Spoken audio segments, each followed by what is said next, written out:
when you're doing this fracture, I like you guys to do is draw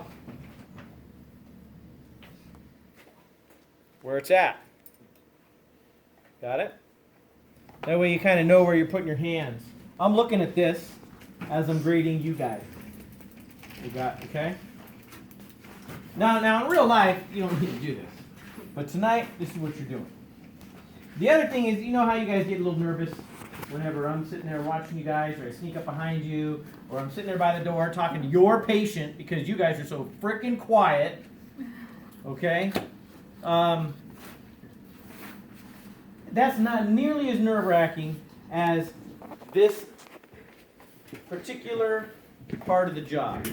Wouldn't you say this is probably the most nerve-wracking part of the whole job? Especially if you can't get it. The worst part. Number one, I reduce it, the doctor reduces it, whatever. The doctor wants to hold, he holds. You're rolling, the doctor's sitting there looking at you.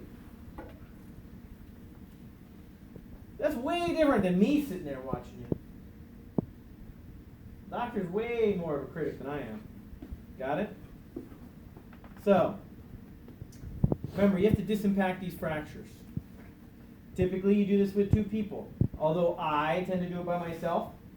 If I need to do the traction, I tend to put my leg like this, and then this is how I get it. But this looks pretty darn weird. So if I have an opportunity, I always have somebody help me out. But a lot of times I just don't trust people. They don't hold well. Mike, he'll hold. He knows what I'm going to do. But even the techs that I work with to this day don't hold the way that they should. The PAs that I'm doing a reduction for, sometimes I don't even see them. Even when I have them come in and hold, they don't hold very well. I need to be able to disimpact and pull up. See, I'm pulling up, and then I can also push down with my thigh. So remember that little chubby kid I was talking to you about? This is how I got to do those.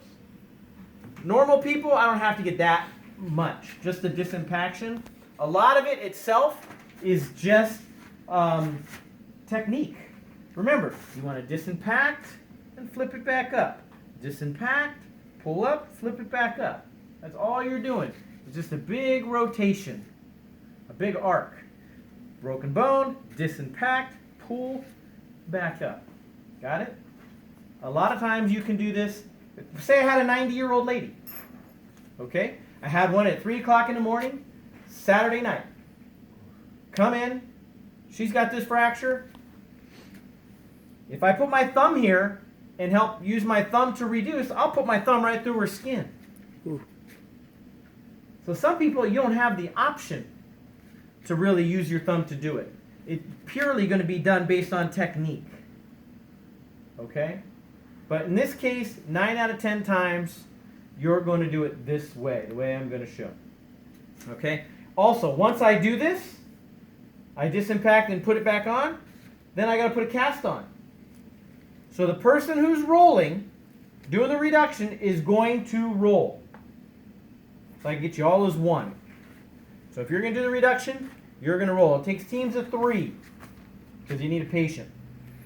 Got it? One of the things I'm going to have them do, and I always lay them down because they will pass out. This does not feel good. I scoot their shoulders way over to the end. Why? Because I'm going to do a long arm cast to be able to get all the way up there, right? Get everything ready. I got my stuff ready. I need gloves. I need to be thinking about all this stuff.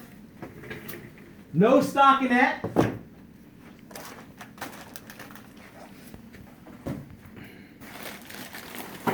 The other thing you can use sometimes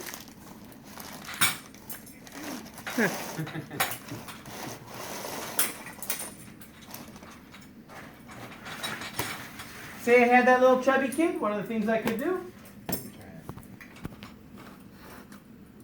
What type of traction is this? Finger. I forget what the name of it is. Skin? Skin traction. Is this skin traction? Yes, very good.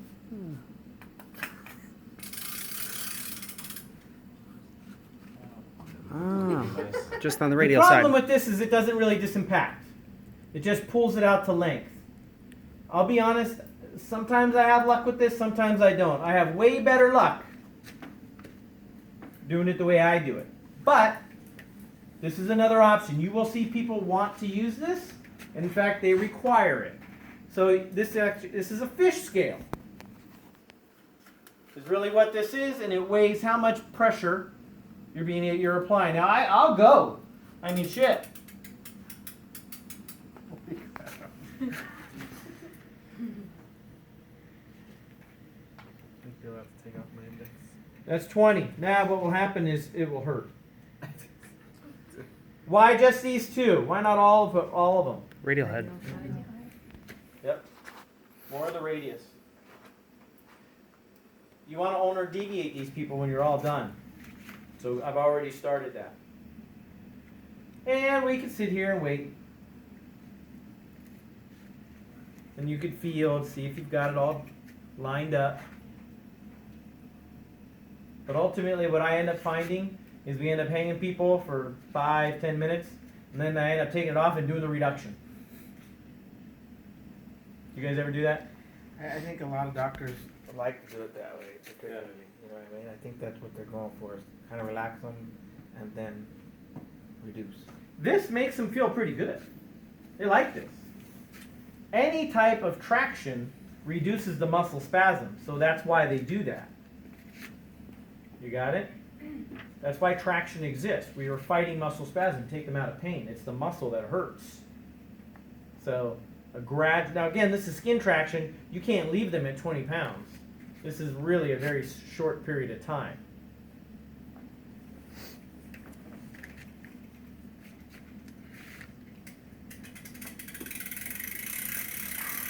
And we never do this with elderly in any way. Huh? Can't do it with the I elderly. do this with elderly. So it's okay on the skin, on the fingers? Yeah.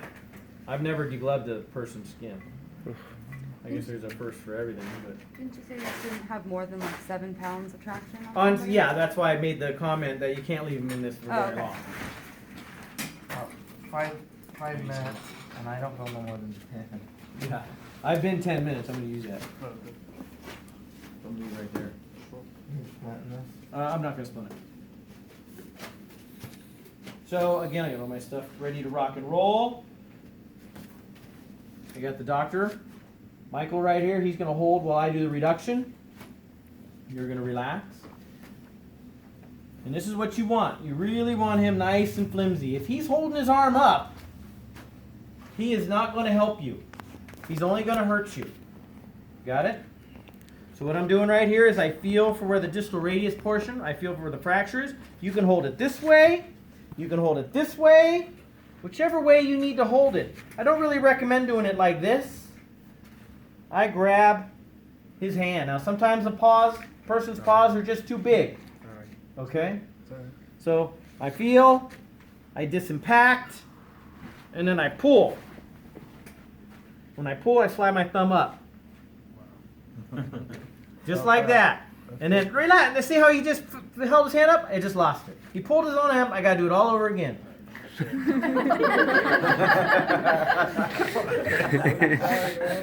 Ready? I can reach down, I disimpact, and then I pull. Slide my thumb up. Look at my thumb. Let your wrist go in. It's not going any further than that. You guys' biggest mistake, you end up way up here. Don't do that. Go from here to there. Stop. Now you're gonna relax. Mike's gonna hold you. As long as he keeps the wrist flexed, he'll keep some pressure on there. We're gonna keep 90 degrees. I come around and I roll.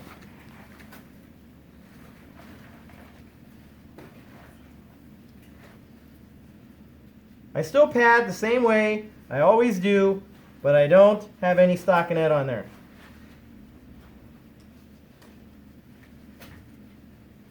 Why is that? Why don't you Because how am I going to put the stockinette on? exactly, yeah. You don't have to flex that much. Just get a little bit. There you go. Sometimes I used to flex a lot like that, and I've had doctors come back and say I'm causing carpal tunnel. So I let up a little bit. 50% overlap.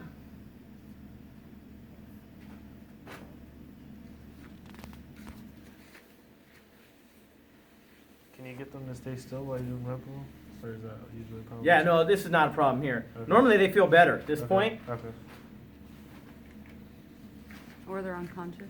Yeah. No. Are they doing a nerve block a lot during this or No, no? never. No. I saw them do one at Zion though. They Really? they Oh, well, blocked for the a kid. finger they can. Not for a distal radius. Yeah, they had shut him up, and the doctor came in and was doing exactly what you just did, cranking on him. The kid's like, "Do whatever you want. I can't feel anything." That was a hematoma block. Well, that's what I meant. Yeah, hematoma block. Sorry. The nerve block where it goes in the nerve. The hematoma block goes around the blood of the Okay, fracture. okay. Problem with it, bad things about hematoma block, you only got 2 days for it to work or the blood starts to coagulate. Nerve block, you can do it any time.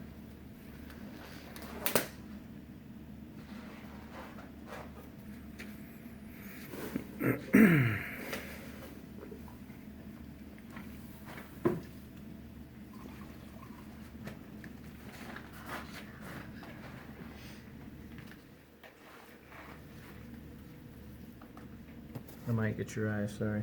Sorry.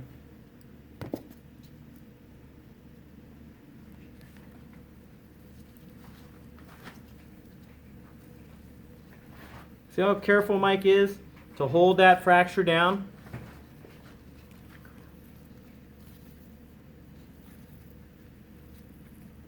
Now, even though Mike's holding, who's responsible for this cast? You. Yep. Got a long arm.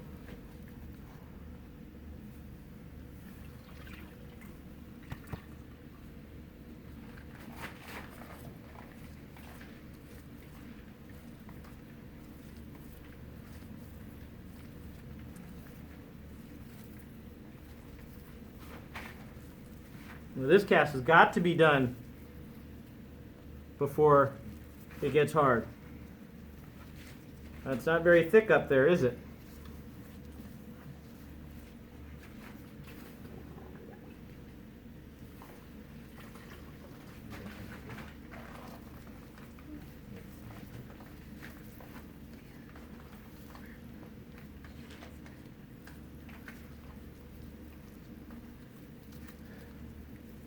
Can it still move at this point, right? Yeah. Oh yeah. Yeah. Watch your eyes. And do I really care? You know, I'm not really paying that much attention to what's going on in the palm. I'm getting close. I'll go back and fix anything I need to. One last time through here.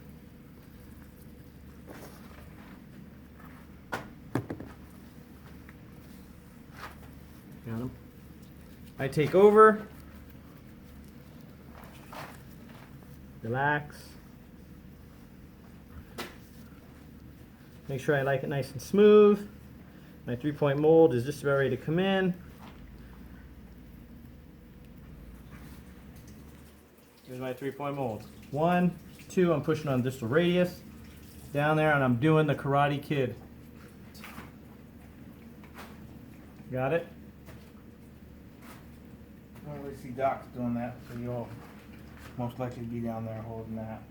My problem is my docs want to go do something. They don't want to sit here. So I get the balance. And I'm pushing hard. I'm not being nice.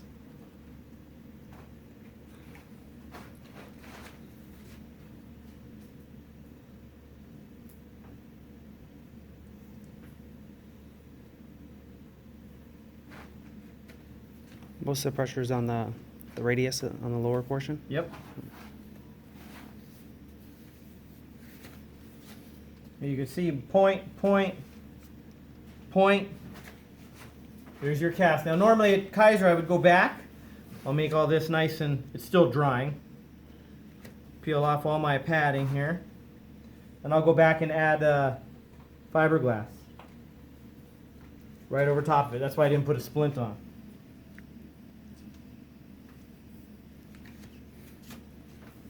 So you do like one roll of fiberglass on plastic? Yeah, maybe 2. Two? Okay. Color. Didn't you say it needed to be altered deviated? It does. It does. And he is not as owner deviated as I'd like him to be. But as long as his fracture looks good, I'm done. How much force do you apply towards that ulnar deviation when you're doing it? Just placement or pulling? Well, most of the time, they're Colles types. They're Mhm. not true Colles. So you can get away without doing the ulnar deviation. But if it's a true Colles, you should have ulnar deviation. Pushes that little. Okay. Mhm. But most of the time, you're doing Colles types. Everybody wants to call it a Colles, but it's really not a Colles. Occasionally, you get one, and I sit there and go, "Oh, that's a good one. It's a real Colles. Come take a look." But a lot of times, it's not, and the doctor's going, "Oh, it's Colles," or they want a Colles mold. 3-point mold, disimpact, put it back on, make me a long arm cast. Got it? 50% overlap all the way down. Not a whole lot of padding. I threw some on the Electronon. That's about it. This cast is judged by the X-ray and where these dents are. They look for those dents in the cast. Got it? Now sometimes I push more ulnarly than I have to. Sometimes I'm pushing over here. It all depends on the fracture and what it looks like. If it's radial or if it's shortened radially, then yes, you definitely have to do that. Got it? Cool. Break down into, we're broken down. Practice, draw. I want to get one round done tonight, and then tomorrow we'll finish up. Okay? Let's get this off.